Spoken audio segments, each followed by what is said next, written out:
Hello বন্ধুরা, কেমন আছেন সবাই? আশা করছি সবাই ভালো আছেন। গল্প শুরুর আগে অবশ্যই কানে হেডফোন লাগিয়ে নেবেন।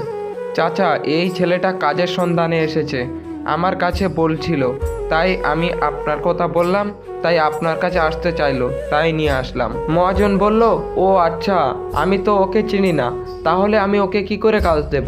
কোনো কাজ দিতে পারবো না, এখন তোমরা যেতে পারো। আমি মহাজনের পায়ে পড়ে গেলাম আর বললাম, দেখেন না প্লিজ, একটা কাজ আমাকে ম্যানেজ করে দেন না। আমি গ্রাম থেকে এসেছি অনেক আশা নিয়ে। গ্রামে আমার মা ভাই আছে, তারা এখন কেমন আছে আমি জানি না। প্লিজ যে কোনো কাজ একটা আমাকে জোগাড় করে দেন না। এই বলতে বলতে কখন আমার চোখ থেকে পানি চলে এসছে আমি খেয়াল করিনি। হঠাৎ করে মহাজন আমাকে বলল, আরে বাবা, তুমি কাঁদছো কেন? তোমাকে কান্না করতে হবে না, তুমি উঠে দাঁড়াও, দেখছি কি কাজ দেয়া যায় তোমাকে। আমি উঠে দাঁড়ালাম। মহাজন একটু কি জানি ভেবে আমাকে বলল, তুমি রিক্সা চালাতে পারো?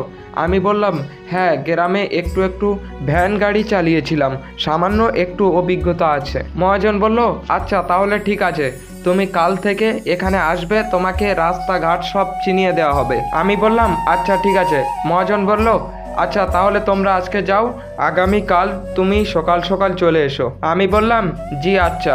এই বলে আমরা ওখান থেকে বেরিয়ে এলাম। ওখান থেকে বেরিয়ে এসে আমার সাথে লোকটাকে বললাম, আচ্ছা ভাই, আপনাকে অনেক ধন্যবাদ। সে লোকটি আমাকে বলল, আরে ধন্যবাদ দিতে হবে না, এখন তুমি যাও, আগামীকাল চলে আসবে। আমি বললাম, আচ্ছা ঠিক আছে। এই বলে আমি আমার বাড়ির দিকে হাঁটা শুরু করলাম। বাড়িতে গিয়ে দেখলাম চাচি আমার রুমে আমার জামা কাপড়গুলো ভালো করে গুছিয়ে রাখছে। আমি বললাম, আরে চাচি তুমি এখানে? চাচি বলল, অনেক দিন বাদে আমার ছেলে ফিরে এসেছে, তাই আমি দেখতে এসেছিলাম তোমাকে। কোথায় ছিলে তুমি? আমি বললাম, এই তো চাচি, একটু বাইরে গিয়েছিলাম কাজের সন্ধানে। চাচি বলল, ও আচ্ছা, তা পেয়েছো কোনো কাজ? আর তোমার হাতে ওটা কি? ও চাচি, হ্যাঁ কাজ পেয়েছি। আচ্ছা তুমি তো এখানে, তাহলে আর আমার কষ্ট করে যেতে হলো না। এই নাও, এটা বাড়িতে নিয়ে যাবে। চাচি বলল, আচ্ছা বাবা ঠিক আছে। আচ্ছা তুমি একটু বসো, তোমার সঙ্গে একটু গল্প করি, তারপর নয় যাই। আচ্ছা তুমি আগে মুখ হাত পা ধুয়ে এসো। আমি বললাম, হ্যাঁ চাচি তুমি ঠিক বলেছো। আচ্ছা তুমি একটু বসো, আমি এক্ষুনি আসছি। এই বলে আমি ঘর থেকে বেরিয়ে কলে চলে এলাম। কলে এসে মুখে হাতে পানি দিচ্ছি আর মনে মনে ভাবছি যে কোথা থেকে একটা অচেনা মানুষ আমি, তারা আমাকে আপন করে নিল।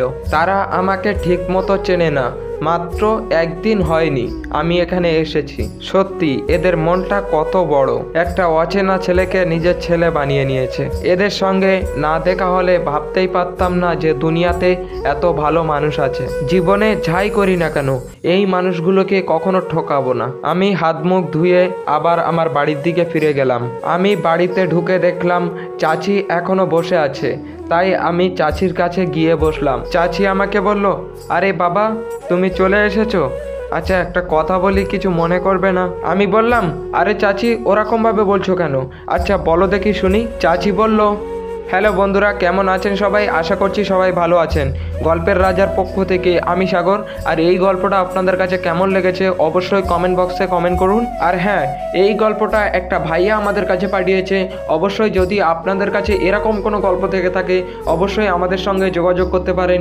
ডিসক্রিপশনে ফোন নাম্বার এবং লিঙ্ক দেওয়া রয়েছে, অবশ্যই আপনারা যোগাযোগ করতে পারবেন। আপনারা যদি আমাদের কাছে গল্প পাঠাতে চান অবশ্যই সুন্দর মতো লিখে অথবা ভয়েস করে আমাদের কাছে গল্প পাঠাতে পারেন। আর আমাদের পক্ষ থেকে ছোট্ট একটা রিকোয়েস্ট, কেউ উল্টাপাল্টা কোনো মেসেজ করবেন না। আর এই গল্পটির পরবর্তী পার্ট খুব শীঘ্রই আসতে চলেছে। ততক্ষণ সবাই ভালো থাকবেন, সুস্থ থাকবেন। খোদা হাফেজ।